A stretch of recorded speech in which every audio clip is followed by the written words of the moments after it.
Hello everyone. What would you do if a delivery led you to a house with no lights, a man appeared behind a cabin, or a stranger ended up in your back seat without ever opening the door? Tonight, I'm sharing 3 terrifying true stories.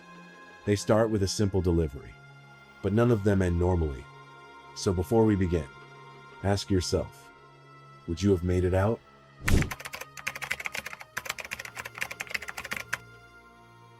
This happened a few years ago, when I was still a freshman at Ashwood Community College. To make ends meet, I worked night shifts at a small pizza place just outside town called Tony's Oven. It was a quiet Friday night in late October cold, with a low fog rolling over the roads like a warning. It was almost 10 p.m., and I was locking up, already dreaming about crashing into bed. The last few slices were packed, the kitchen lights were off, and the only sound was the ticking of the old wall clock behind me. And then the phone rang. I was alone at the counter. My shift partner had clocked out early. I hesitated for a second. Who calls this late? I picked up the receiver. Total silence. No static, no breathing. Just nothing. I remember whispering, "Hello?" like it was a mistake. And then I hung up. Exactly 1 minute later, the phone rang again. This time, something in my gut twisted. I picked it up slower, same thingsalence. But just as I was about to hang up again, I heard it, a voice. Faint, dry, like wind brushing over old bones. "Regular pie, please." It was a woman, clearly elderly. Her voice sent chills crawling up the back of my neck. It wasn't the usual polite customer tone. It was distant, motionless, hollow. I forced a smile into my voice and asked for her address. She spoke it slowly, like each syllable weighed something. Then she hung up. No, thank you. No goodbye. Just a click. I stared at the phone for a moment. I didn't want to go. Every instinct screamed number. But my boss, Joe, popped his head out from the kitchen and said, "Last one, then you're done." I sighed. Old folks usually tipped well anyway. So, I told the kitchen. One regular to Willow Creek Road. And just like that, I was going. I grabbed the pizza, tossed it into the passenger seat, and punched the address into my GPS. Willow Creek Road. I'd never heard of it, which was weird, considering I'd lived in Ashwood my whole life. The route took me out of town, past the last gas station, down a winding road swallowed by fog. No streetlights, no houses, just trees and silence. Finally, I pulled up to a tiny one-story house, sitting alone on a patch of overgrown grass. No porch light, no car in the driveway, no sign of life. I double-checked the address. This was it. I got out, pizza in hand, and walked up to the front door. Something about the air felt heavy, still, like the night was holding its breath. I stepped onto the creaky wooden porch and rang the doorbell. No answer. I waited a few seconds, then rang again. Still nothing. I knocked loudly once, twice, and leaned in to listen. Not a sound. I took a step back, ready to give up, when something caught my eye. There, behind the curtain of the front window, a figure. A woman, elderly, thin, barely lit by the moonlight behind her. She was standing perfectly still, staring at me. Her face was pale, almost gray, her hair white and stringy, falling over her shoulders. And her eyes, those eyes were empty, glassy, locked onto mine like I wasn't even real. I waved the pizza box and called out, "Hello? I've got your order." No response. She didn't even blink.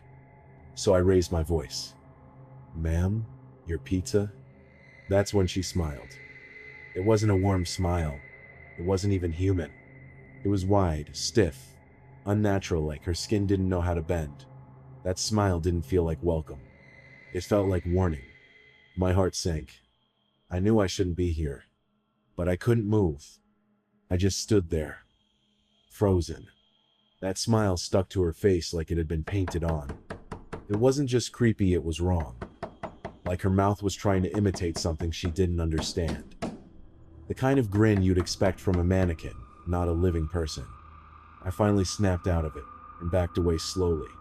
My instincts screamed at me to leave.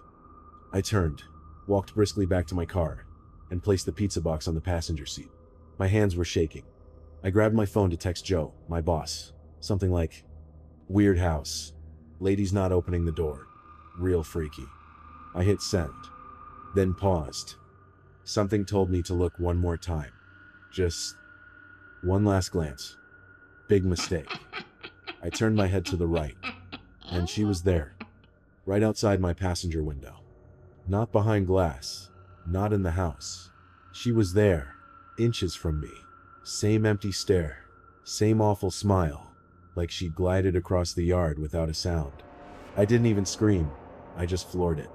Tires squealing, hands shaking, eyes wide. I never looked back. I didn't stop driving until I saw streetlights again. My chest was pounding, my knuckles white on the steering wheel. I didn't care where I was going, just anywhere but there. I never went back to Willow Creek Road. And Joe never asked me to do another late-night delivery again. I think he saw the look on my face and knew. It's been 4 years now. But that night still crawls into my dreams. That face, that smile. I see it in windows, in reflections. Sometimes, when I'm alone in the dark, I swear I feel her standing right outside, smiling. And every time the phone rings after 10 p.m., I still hesitate, just in case. It's her. Sometimes, I wonder what would have happened if I stayed just a minute longer. If I rolled down that window.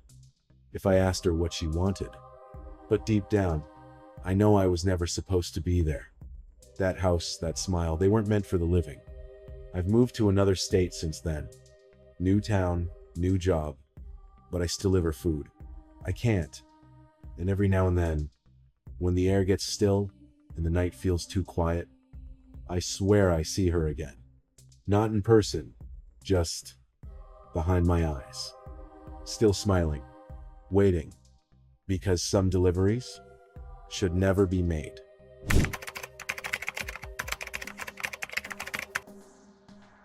It was supposed to be my last run of the night. The sun had already dipped low behind the trees, casting long shadows over the narrow roads of Boulder Ridge.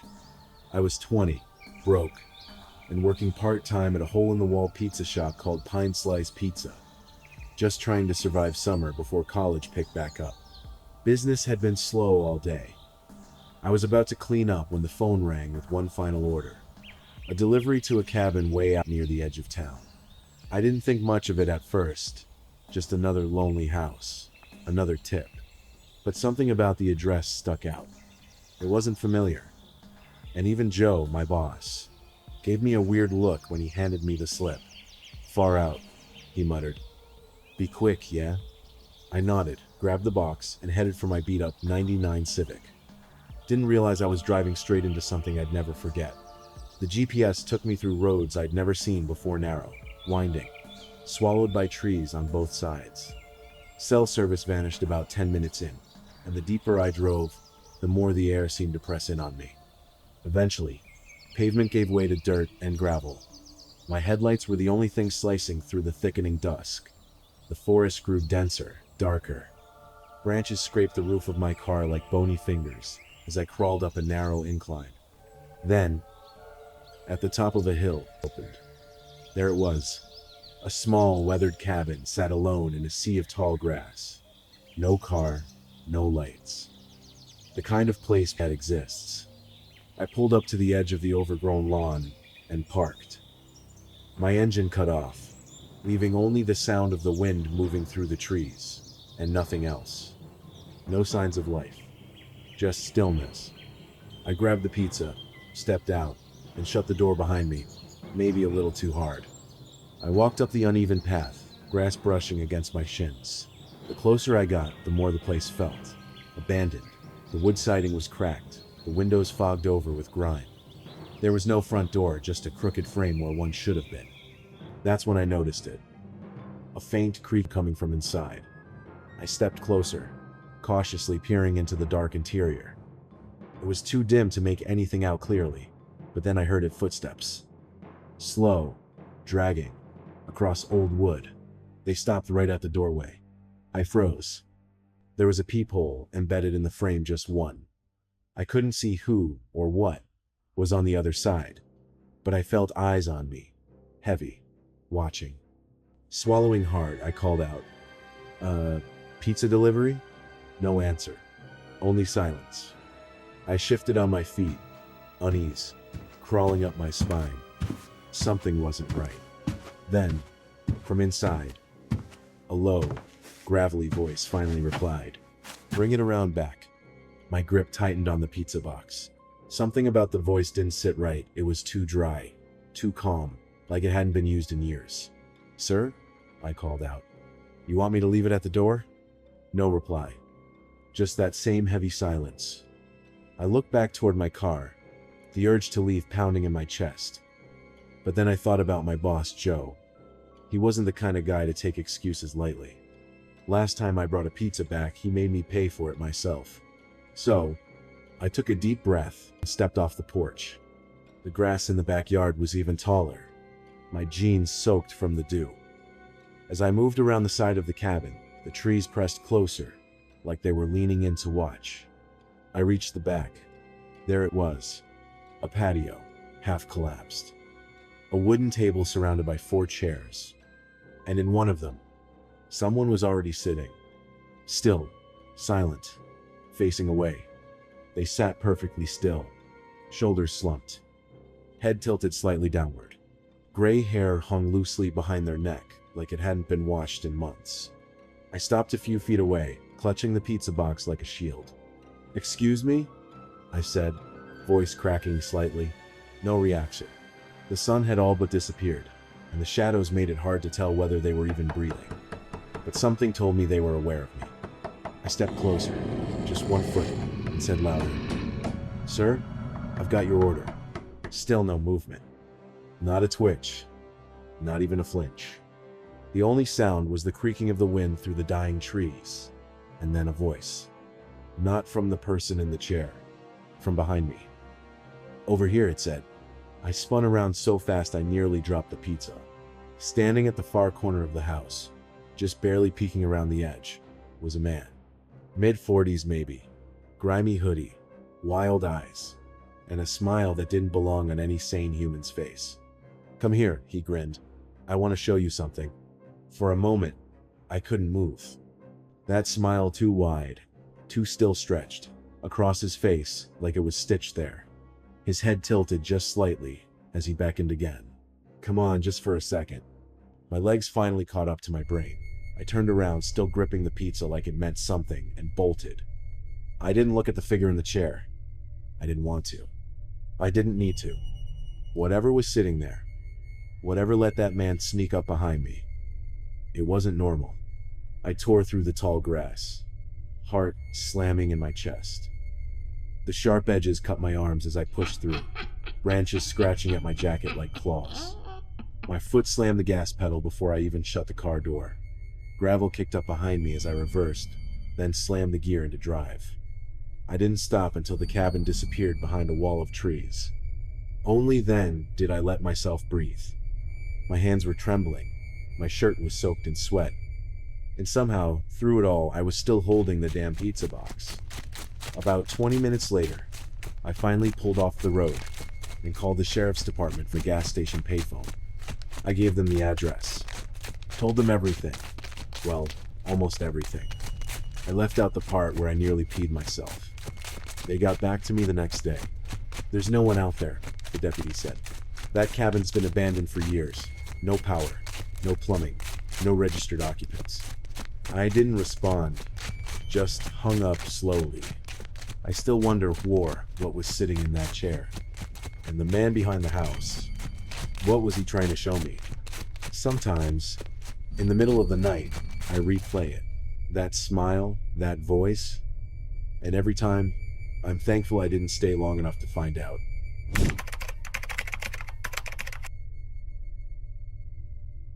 It was just another late night shift. Or at least, it was supposed to be. I was on my final delivery run, coasting down a back road near Merrill Hills, Oregon. It was close to 10 p.m., and the fog had rolled in thick so dense it looked like the trees were dissolving into smoke.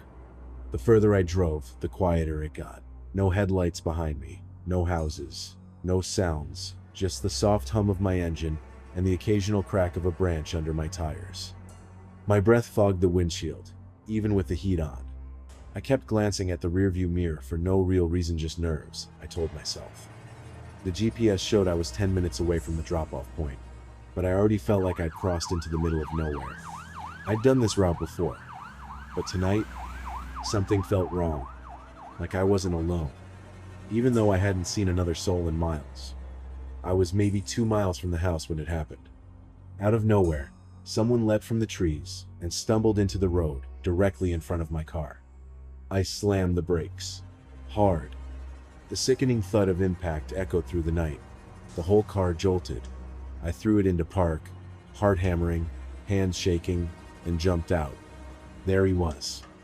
A man mid-30s, maybe older, wearing a dark hoodie, hood up, face hidden. He was lying next to the front tire, completely motionless. I crouched down. "Hey, can you hear me?" No answer. No movement. I looked around, no houses, no parked cars. No reason anyone should be out here, especially not in the middle of the road, in the middle of this fog. My mind raced. Should I call 911? Would they even get here fast enough? That's when I heard it. A scream. From the woods? It was faint, but sharp. Human. Female. And it was begging for help. I froze. The scream echoed again, this time a little louder. A little closer. "Please, help me." It sounded like a woman. Panicked. Terrified. I turned back to the guy on the ground. He was still lying there. Still not moving. Not even twitching. I should have stayed. I should have called someone. But in that moment, my instincts kicked in. Somebody was in trouble. And maybe, just maybe, I could help.